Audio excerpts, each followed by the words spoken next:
मला आपल्या चेहऱ्यावर एक वेगळा भाव आज इथं आल्यावर पाहायला मिळतोय।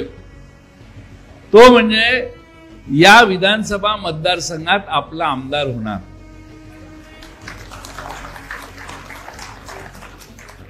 आता आपला आमदार होणार तर मग त्या आमदाराच्या वतीने मी तुम्हाला आमची पक्षाची कमिटमेंट तुम्हाला देतो।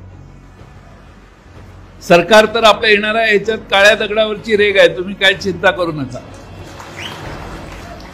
त्यामुळे सरकार आल्यानंतर या प्रकाशा बुराई योजनेला पूर्ण गतीने पूर्ण करण्यासाठी पूर्ण ताकद लावू आणि याला आवश्यक तो सगळा निधी देण्याचं काम आम्ही राज्य आणि केंद्र सरकारच्या माध्यमातून तुम्हाला करून दाखवू। शेवटी एका व्यक्तीला आपण संधी दिली, अनेक वेळा निवडून आल्यानंतरही एवढी मोठी योजना, मला वाटतं खडसे साहेब जलसंपदा मंत्री होते तेव्हापासून ही योजना आहे, अजूनही योजना पूर्ण झाली नसेल तर योजनेत दोष नाही, आपल्या लोकप्रतिनिधीत दोष आहे असं म्हणायला हरकत नाही।